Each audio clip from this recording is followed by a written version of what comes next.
ইন্না মিন আশরাতিস সাআতি আন ইরফা'আল ইলমু ওয়া ইয়াযহারাল জাহলু ওয়া ইয়াফশুয়াজ জিনা ওয়া তুশরাবাল খামরু। আল্লাহর হাবিব মুহাম্মদুর রাসূলুল্লাহ সাল্লাল্লাহু আলাইহি ওয়াসাল্লাম ভবিষ্যৎবাণী দিয়েছেন, হে আমার উম্মতেরা, কিয়ামতের আগে অনেক লক্ষণ প্রকাশ পাবে, অনেক লক্ষণ, অনেক গুনাহ প্রকাশ পাবে। তার মধ্য থেকে একটা গুনাহ হলো ওয়ায়াফশুয়াজ জিনা, সমাজের মধ্যে জিনা ব্যভিচার ব্যাপক হয়ে যাবে। আর আমরা এখন সমাজের দিকে তাকাইলে দেখা যায়, বর্তমান সমাজের দিকে তাকাইলে দেখা যায় একবারে শিশু থেকে নিয়ে বৃদ্ধ পর্যন্ত, আওয়াম, নারী পুরুষ, স্বামী স্ত্রী, ছেলে মেয়ে, প্রায় অধিকাংশই জিনা ব্যভিচারের মধ্যে লিপ্ত হয়ে গেছে।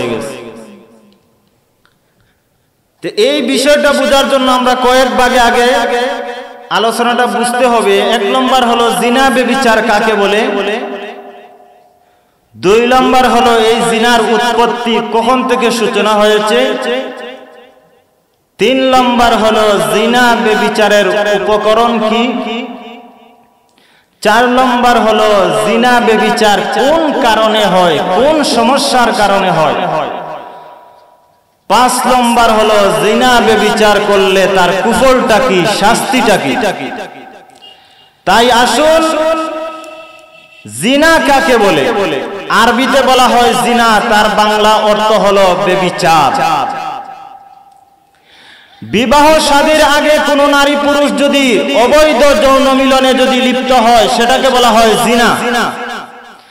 বিবাহ শাদীর পরে কোন স্বামী যদি পর নারীর সাথে পরক্রিয়া করে, কোন স্ত্রী যদি পর পুরুষের সাথে পরক্রিয়া করে, এটাকে বলা হয় পরক্রিয়া। অর্থাৎ একমাত্র বৈধ পন্থা হলো বিবাহ শাদী। বিবাহ শাদীর আগে করলে এটাকে বলা হয় জিনা। বিবাহ শাদীর পরেও আপন স্ত্রীকে রেখে অন্য কোন স্ত্রী নারীর সাথে অথবা কোন নারী অন্য কোন পুরুষের সাথে যদি যৌন মিলন করে সেটাকে বলা হয় পরক্রিয়া। আসেন, জিনার সূচনা কখন হয়েছিল? এক আয়াতের ব্যাখ্যার মধ্যে মুফাসসিরিনে কেরাম তুলে ধরেছেন। সূরাতুল আহজাবের 33 নম্বর আয়াতের ব্যাখ্যার মধ্যে তাফসীরে ইবনে কাসির এবং রুহুল মানির মধ্যে মুফাসসিরিনে কেরাম তুলে ধরেছেন, ওয়াকারনা ফি বুয়ুতিকুন্না ওয়ালা তাবাররাজনা তাবাররুজাল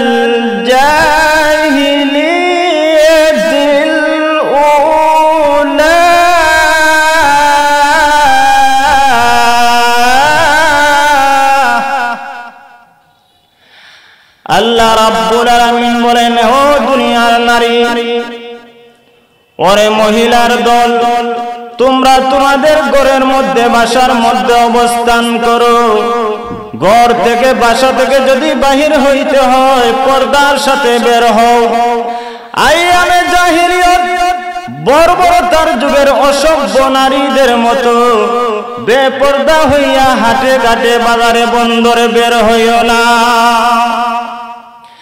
জাহিলিয়াতিল উলা এই অংশের ব্যাখ্যার মধ্যে ধরেছেন মুফাসসিরিনে কেরাম হযরত ইদ্রিস আলাইহিস সালাম, হযরত নূহ এবং ইদ্রিস আলাইহিস সালামের মধ্যবর্তী যুগে এই সময় হযরত আদম আলাইহিস সালামের বংশধররা, কিছু বংশধররা পাহাড়ের মধ্যে বসবাস করত, আর কিছু বনি আদমরা সমতল ভূমিতে বসবাস করত।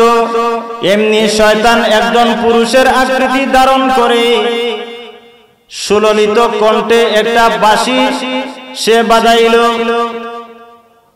বাঁশির সুরে ওই বনি আদমরা মাদুহারা বাঁশির সুরে আত্মহারা হইয়া পাহাড়ের অবস্থানরত বনি আদমরা এবং সমতল ভূমির অবস্থানরত বনি আদমরা সব একত্রিত হইয়া শয়তানের বাঁশি শুনতে লাগলো।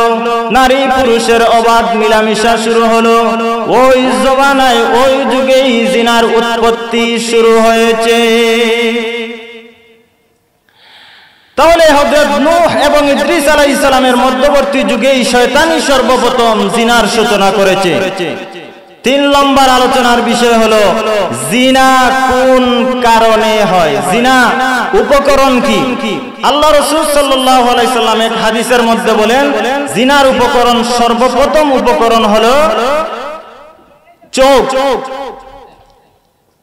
আল আইনানে জিনাহুমা আন নাজরু, আল্লাহ রাসূল বলেন চোখের জিনা হলো দৃষ্টি। এই দৃষ্টি থেকেই জিনার উৎপত্তি হয়, সূচনা হয়। আল্লাহ রাসূল আরো হাদিসে বলেন আন নাজরু সাহমুন মিন সিহামি ইবলিস, দৃষ্টি হলো শয়তানের একটা বিষাক্ত তীর। কোন পুরুষ যদি পর নারীর দিকে যদি তাকায় তাহলে ওইটাই হবে তার সর্বপ্রথম বীজ রোপণ করে, জিনার সূচনার প্রথম বীজ রোপণ করে। আল্লাহ রাসূল বলেন সর্বপ্রথম চোখের দ্বারা শুরু করে, এরপরে পায়ের দ্বারা, এরপরে হাতের দ্বারা, এরপরে অন্তরের দ্বারা, এরপরে পায়ের দ্বারা। আল্লাহ রাসূল বলেন এরপরে গুপ্তাঙ্গ দ্বারা শয়তান জিনার মধ্যে লিপ্ত করায়। কেমনে শয়তান লিপ্ত করায়? শয়তানের অনেক বাহিনী আছে। সূরাতুল কাহফের 50 নম্বর আয়াতের ব্যাখ্যার মধ্যে মুফাসসিরিনে কেরাম তুলে ধরেছেন শয়তানের 9টা দল আছে, 9টা বাহিনী আছে। আল্লাহ রাব্বুল আলামিন বলেন আফাতাত্তাখিযুনাহু ওয়া যুররিয়াতাহু আউলিয়া মিন দুনি। আল্লাহ রাব্বুল আলামিন বলেন ও দুনিয়ার বনি আদমরা, তোমরা কি আমি আল্লাহকে ছেড়ে শয়তান এবং শয়তানের দূষরদেরকে কি তোমরা বন্ধুরূপে গ্রহণ করতে চাও? শোনো, শয়তান হলো তোমাদের প্রকাশ্য শত্রু। ওই যুররিয়াতুন শব্দের ব্যাখ্যার মধ্যে তাফসীরে কুতুবির মধ্যে মুজাহিদ রাহমাতুল্লাহ আলাইহি থেকে বর্ণিত তাফসীরের মধ্যে শয়তানের 9টা দল, 9টা গ্রুপ, 9টা দলের কথা উল্লেখ করা হয়েছে। লাকিন ওয়াল হানহাফাব মুরাজাল নাবুর আওয়ার ইয়াসুর ওয়াসিম মুতুস ওয়াসিম, এই 9টা শয়তান, এই 9টা দল হলো মিস্টার ইবলিসের। এর মধ্যে থেকে একটা দলের নাম হলো আওয়ার। এই আওয়ার শয়তানের দায়িত্ব হলো বনি আদমকে জিনার মধ্যে লিপ্ত করানো। তাফসীরে কুতুবির মধ্যে লেখা হয়েছে ওই আওয়ার শয়তান নারী এবং পুরুষের উভয় লিঙ্গের মধ্যে বিষাক্ত ফু মেরে দেয়। ফু দেওয়ার সাথে সাথে উভয়জন উত্তেজিত হইয়া জিনার মধ্যে লিপ্ত হয়ে যায়। তাহলে এই আয়াতের মধ্যে ধরছেন যে আওয়ার শয়তান এই দলটাই বনি আদমদেরকে জিনার মধ্যে লিপ্ত করায়। এটা হলো উপকরণ। এবার আসেন কোন কারণে জিনা হয়। অনেক কারণ আছে, এর মধ্য থেকে প্রধান কারণটাই হলো আমাদের সমাজে বেপর্দা হওয়ার কারণে, পর্দাহীনতার অভাবের কারণে। পর্দা নাই, যার দরুন সমাজের মধ্যে জিনা ব্যভিচারের পরিমাণটা দিন দিন বৃদ্ধি পাচ্ছে। বিশেষ করে একটা কারণ হইল নারী পুরুষের অবাধ মিলামেশা। আমাদের অনেক গার্জিয়ান আছেন, অনেক মা বাবা আছেন। আমার ছেলে কোথায় যায়, আমার মেয়ে কোথায় যায়, আমার স্ত্রী কোথায় যায়, আমার বোন কোথায় যায়, কোথায় কি করে, কার সাথে কথা বলে, কার সাথে পার্সোনালি দেখা সাক্ষাৎ করে, এইগুলা জানে। জানার পরেও ওই গার্জিয়ান এই সম্পর্কে কোনো গুরুত্ব দেয় না। এই গুরুত্বহীন হওয়ার কারণেই আজ সমাজের মধ্যে জিনা ব্যভিচার হচ্ছে। শুনে রাখুন যে এই সমস্ত গার্জিয়ানরা, মা বাবারা ছেলে সন্তান স্ত্রী বোনদের প্রতি খোঁজ রাখে না, গুরুত্ব দেয় না, এই সমস্ত পুরুষরা আল্লাহ রাসূলের ভাষায় দায়ুস বলেছেন। দায়ুসের জন্য আল্লাহর তৈরি জান্নাত হারাম। আল্লাহ রাসূল সাল্লাল্লাহু আলাইহি সাল্লাম এক হাদিসের মধ্যে বলেন, সালাসাতুন ক্বাদ হারামাল্লাহু আলাইহিমুল জান্নাহ মুদমিনুল খামরি ওয়াল আকু ওয়াদ-দায়ুসুল্লাযী ইউকিরু ফি আহলিহিল খুবুস। আল্লাহর হাবিব বলেন, তিন গ্রুপ মানুষের জন্য আল্লাহর তৈরি জান্নাত হারাম করা হয়েছে। এক নম্বর হলো মুদমিনুল খামরি, যারা সর্বক্ষণ মদ পান করে, মদ পানে ব্যস্ত থাকে, মদের আসর বসায়, মদ পরিবেশন করে, মদ বিক্রয় করে, ওই সমস্ত মদখোরদের জন্য আল্লাহর তৈরি জান্নাত হারাম। দুই নম্বর আল্লাহ রাসূল বলেন ওয়াল আকু, যেই সমস্ত ছেলেরা, যেই সমস্ত লোকরা মা বাবার অবাধ্য, মা বাবাকে কষ্ট দেয়, ওই সমস্ত অবাধ্য সন্তানদের জন্য আল্লাহর তৈরি জান্নাত হারাম। তিন নম্বর আল্লাহ রাসূল বলেন দায়ুস, ওই সমস্ত পুরুষরা দায়ুস যারা তাদের পরিবারের ব্যাপারে খোঁজ নেয় না, যারা তাদের পরিবারকে গুনার কাজের দিকে, অশ্লীল বেহায়া বেলাল্লাপনার কাজের দিকে উৎসাহিত করে বা তো গুনার কাজের দিকে নিয়ে যায়। তার স্ত্রী কোথায় যায়, তার মেয়ে কোথায় যায়, তার বোন কোথায় যায়, যারা খোঁজ খবর নেয় না, ওই সমস্ত পুরুষদেরকে রাসূলের ভাষায় বলা হয়েছে দায়ুস। আর দায়ুসের জন্য আল্লাহর তৈরি জান্নাত হারাম। আপনার বাড়ি পর পুরুষ এসে কেন ঢুকে আপনি জানেন, তারপরেও আপনি কোনো গুরুত্ব দেন না।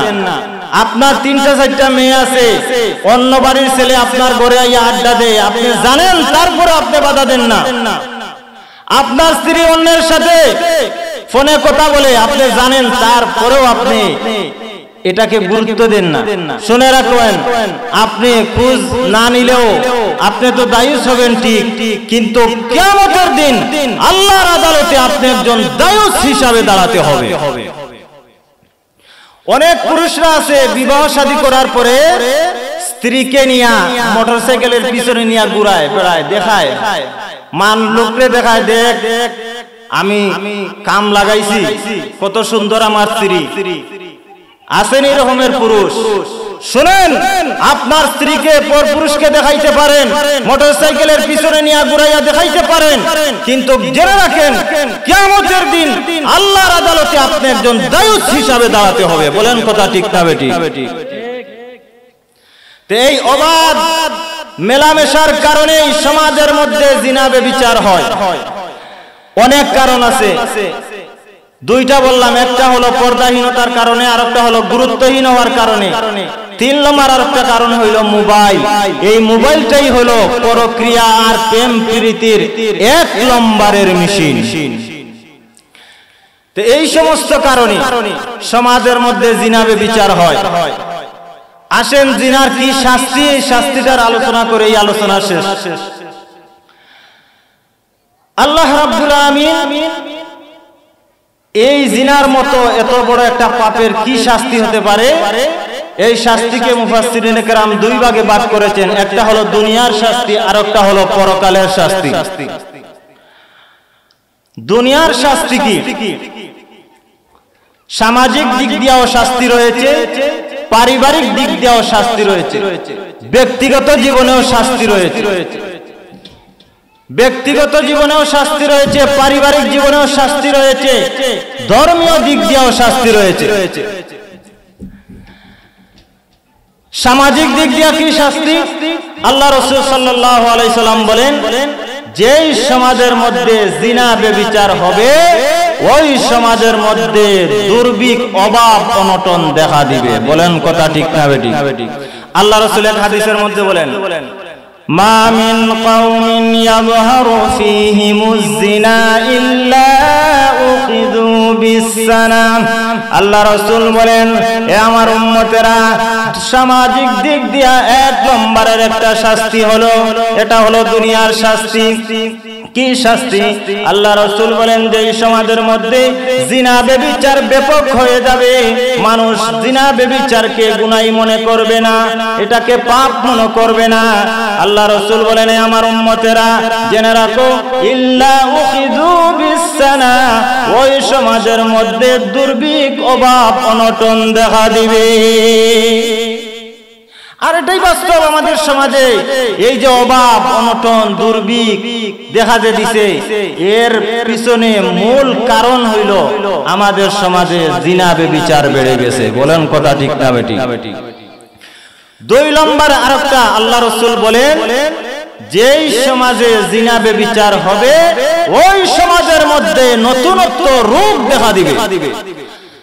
দুই নম্বর সামাজিক দিক দিয়ে আল্লাহ রাসূল আরেকটা শাস্তির কথা উল্লেখ করেছেন, যাহারাল মা মিন কওমিন লাম তাযহারিল ফাহিশাতু ফী কওমিন ক্বাত্তু হাত্তা ইউ'লিনু বিহা ইল্লা ফাশা ফীহিমুত তাউন ওয়াল আওজা'উ আল্লাতী লাম তাকুন মাদাত ফী আসলাফিহিমুল্লাযীনা মাদাউ।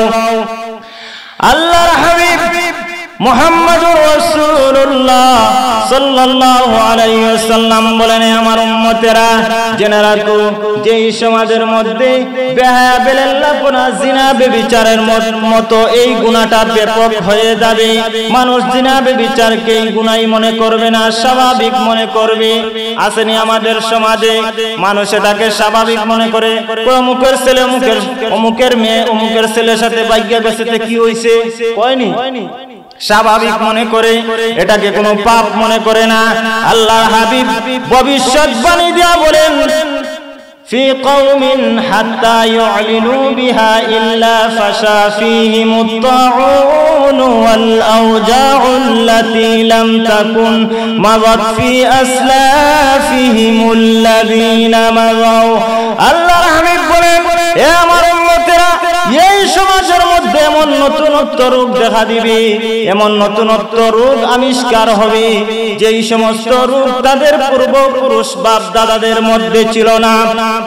আমাদের বাপ দাদার মধ্যে ডায়াবেটিস ছিল না, প্রেসার ছিল না, ক্যান্সার ছিল না, প্যারালাইসিস ছিল না। এই সমস্ত রোগ ওই ইদানিং 20 থেকে 30 বছর হর এই সমস্ত রোগের আবির্ভাব, এই সমস্ত রোগ দেখা দিয়েছে। কেন দেখা দিয়েছে? এর কারণ হলো ওই সমাজের মধ্যে জিনা ব্যভিচার বেশি হয়।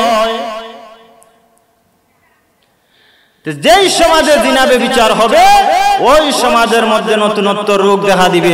শুধু তা নয়, সামাজিক দিক দিয়ে আল্লাহ রাসূল 3 নম্বরে আরেকটা রোগের কথা, আরেকটা শাস্তির কথা বলছেন। যেই সমাজের মধ্যে জিনা ব্যভিচার হবে ওই সমাজের মধ্যে ঘন ঘন মৃত্যু দেখা দিবে।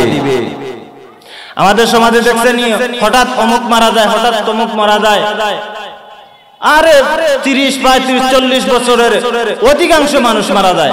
আল্লাহ রাসূল বলেন, ওয়ালা ফাসাদ জিনা ফি কওমিন ইল্লা কাসুরা ফীহিমুল মাউত। আল্লাহর হাবিব বলেন, যেই সমাজে জিনা ব্যভিচার ব্যাপক হয়ে যাবে এর মধ্যে বেশি বেশি হঠাৎ মৃত্যুর সংখ্যা দেখা দিবে। এই 3টা বললাম দুনিয়ার শাস্তি। পরকালের কি শাস্তি হবে? পরকালের শাস্তি হলো যখন বান্দা কবর থেকে উঠে হাসরের মাঠে যাবে, আল্লাহ রাসূল বলেন, জিনাকার আর জিনাকারিনীরা দুজন কিয়ামতের মাঠে জোড়া জোড়া হইয়া দাঁড়াইব। বলেন নাউজুবিল্লাহ। শুধু জোড়া জোড়া হইয়া দাঁড়াইবে তা নয়, আল্লাহ রাসূল বলেন উভয় জনের গুপ্তাঙ্গ দিয়া পুজ বাহির হবে, যেই পুজটা এত দুর্গন্ধযুক্ত হবে যে হাসরের মাঠের মানুষদের এই জিনা এবং জিনাকারিনীর লজ্জাস্থান দিয়া যে পুজটা বাহির হবে, এই পুজের দুর্গন্ধের কারণে হাসরবাসীরা মানুষের কষ্ট হবে। এটা হলো জিনার শাস্তি। আল্লাহ রাব্বুল আলামিন ওমাই ইয়াফআল যালিকা ইয়ালকা আসামা, পরকালে কি শাস্তি দিবেন? যারা জিনা ব্যভিচার করবে তাদেরকে আল্লাহ জাহান্নামের মধ্যে নিক্ষেপ করবেন। আল্লাহ রাব্বুল আলামিন আপনাকে আমাকে সকলকে এই জিনার মতো মহামারী থেকে সকলকে হেফাজত করুন। সকলে বলে আমিন। ওয়া আখিরু দাওয়ানা আলহামদুলিল্লাহি রাব্বিল আলামিন।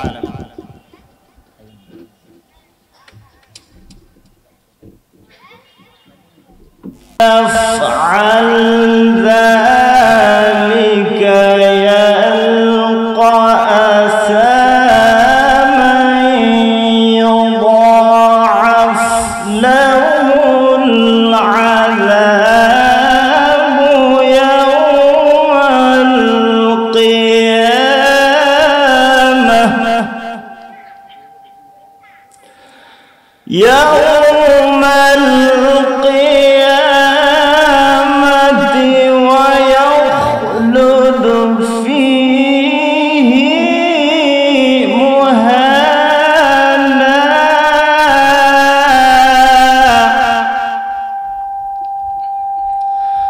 صدق الله العظيم. عن أبي هريرة رضي الله تعالى عنه قال قال رسول الله صلى الله عليه وسلم إذا زنى العبد خرج منه الإيمان فكان فوق رأسه كالظلة فإذا خرج من ذلك العمل رجع إليه الإيمان أو كما قال النبي عليه الصلاة والسلام. صلى الله على سيدنا ومولانا محمد وعلى آله وأصحابه وسلم. صلى الله على سيدنا ومولانا محمد وعلى آله وأصحابه وسلم وسلم تسليما كثيرا كثيرا. أما بعد. পুরান লাউর দারুল কুরআন হযরত শাহ আরফিন রহমতুল্লাহ আলাইহি মাদ্রাসা কর্তৃক আয়োজিত 26তম বার্ষিক ইসলামী মহাসম্মেলনের সম্মানিত শ্রদ্ধাভাজন সভাপতি সাহেব, উপস্থিত জাতির ধারক এবং বাহক হযরত উলামায়ে কেরাম, মুরব্বিয়ানে আযম, পর্দার অন্তরালে অবস্থানরত আমার শ্রদ্ধেয় মা ও বোনেরা, মহান আল্লাহ রাব্বুল আলামিনের দরবারে লাখো কোটি শুকর, যে মহান আল্লাহ রাব্বুল আলামিন আপনাকে আমাকে আজকের এই মুতাবারক মাহফিলে আসার বসার কিছু কথা বলার যে তৌফিক দান করেছেন, এই জন্য আমরা মহান পাকের দরবারে একবার জোরে সোরে কালিমাতুশ শুকর আদায় করি, বলি আলহামদুলিল্লাহ। মাহতারাম হাজিরিন, আমরা আজকের এই মাহফিলকে সাফল্যমণ্ডিত করে তুলি। আমরা যে যেখানে আছি দয়া মেহেরবানি পূর্বক আপনারা আজকের মাহফিলের সামিয়ানার নিচে এসে বসে পড়ুন। হাটে ঘাটে বাজারে বন্দরে আমরা অযথা ঘোরাফেরা না করে মাহফিলের সামিয়ানার নিচে বসে পড়ি। আজকে এখানে অতিথি মেহমানগণ আসবেন, আলোচনা করবেন। এখনের অধিবেশনে আলোচনা রাখার জন্য কর্তৃপক্ষের আবদার, সেহেতু আমি আপনাদের সম্মুখে উপস্থিত। আল্লাহ রাব্বুল আলামিন যেন আমাকে ইখলাসের সাথে কথা বলার এবং আপনাদেরকে আমলের নিয়তে কথা শোনার তৌফিক দান করেন। সকলে বলে আমিন। আমি আপনাদের সম্মুখে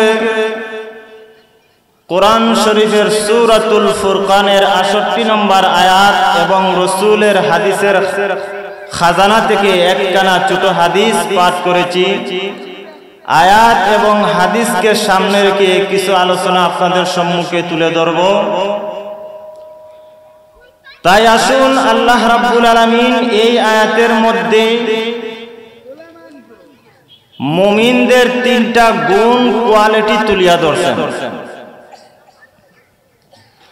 এক নম্বর গুণ হলো ওয়াল্লাযীনা লা ইয়াদউনা মা'আল্লাহি ইলাহান আখার। দুই নম্বর গুণ হলো ওয়ালা তাকতুলুন নাফসাল্লাতী হারামাল্লাহু ইল্লা বিল হক। তিন নম্বর গুণ হলো ওয়ালা ইয়াজনুন। প্রথম নম্বর গুণের মধ্যে আল্লাহ রাব্বুল আলামিন আলোচনা করেছেন শিরিক সম্পর্কে। দুই নম্বর গুণে আলোচনা করেছেন অন্যায়ভাবে হত্যা সম্পর্কে। তিন নম্বর গুণ আলোচনা করেছেন জিনা ব্যভিচার সম্পর্কে। আসলে সূরাতুল ফুরকানের 64 নম্বর আয়াত থেকে নিয়ে 74 নম্বর 63 নম্বর আয়াত থেকে নিয়ে 74 নম্বর আয়াত মোট 12টি আয়াতের মধ্যে মুমিনের 13টা গুণ তুলিয়া ধরছে। আমি যে আয়াতখানা তিলাওয়াত করেছি এই আয়াতে হলো 3টা গুণের কথা। 3 গুণের মধ্যে 12 গুণ অনুপাতে হিসাব করলে এই 3 গুণ হলো 7 নম্বর, 8 নম্বর এবং 9 নম্বর। আমি আপনাদের সম্মুখে শুধুমাত্র 9 নম্বর গুণের আলোচনা করব, ওয়ালা ইয়াজনুন, যারা জিনা ব্যভিচার করে না। তো প্রথম গুণ হলো শিরিক সম্পর্কে। যারা শিরিক থেকে বাঁচতে পারবে তারা হবে ইবাদুর রহমান, আল্লাহর প্রিয় বান্দা হবে। 2 নম্বর যারা অন্যায়ভাবে হত্যা থেকে বাঁচবে, হত্যা করা থেকে বাঁচবে, তারা হবে ইবাদুর রহমান, ইবাদুর রহমান। 3 নম্বর হলো ওয়ালা ইয়াজনুন, যারা জিনা ব্যভিচার থেকে বাঁচবে তারাও হলো ইবাদুর রহমান। তো প্রথম গুণ অর্জন করলে আল্লাহর সাথে গভীর সুসম্পর্ক হয়। 2 নম্বর গুণ অর্জন করলে সমস্ত সৃষ্টি জগতের সাথে গভীর সুসম্পর্ক হয়। 3 নম্বর গুণ অর্জন করলে আপনি মাথা থেকে পা পর্যন্ত 3.5 হাত বডির আপনার নিয়ন্ত্রণে চলে আসে। তো এই আয়াতটা হলো নেগেটিভ এবং পজিটিভ। করলে ইবাদুশ শাইতান, আর এই 3 গুনাহ থেকে বাঁচতে পারলেও আবার আল্লাহ বলছেন ইবাদুর রহমান, তারা হবে আমার প্রিয় বান্দা। এই 3টি গুনাহ আবার 3টি গুণ, করলে গুনাহ, বাঁচতে পারলে গুণ। এই গুনাহ করলে কি শাস্তি হবে আয়াতের শেষ অংশে আল্লাহ রাব্বুল আলামিন আলোচনা করেছেন, ওয়ামাই ইয়াফআল যালিকা ইয়ালকা আসামা। যারা এই 3 পাপাচার, এই 3টি কর্মে লিপ্ত হয়ে যাবে তাদেরকে জাহান্নামের মধ্যে নিক্ষেপ করা হবে। তাহলে আসুন 3 নম্বর যে গুণ, অর্থাৎ 9 নম্বর জিনা ব্যভিচার সম্পর্কে। এই জিনা ব্যভিচারটা দিন দিন আমাদের সমাজের মধ্যে ব্যাপক হয়ে গেছে। শুধু যে ব্যাপক হবে তা নয়, বরং আল্লাহ রাসূল সাল্লাল্লাহু আলাইহি ওয়াসাল্লাম ভবিষ্যৎবাণী দিয়েছেন কিয়ামতের আগে মানুষের মধ্যে জিনা ব্যভিচার ব্যাপক হয়ে যাবে। আল্লাহ রাসূল সাল্লাল্লাহু আলাইহি সাল্লাম পাক জবানে ভবিষ্যৎবাণী দিয়েছেন।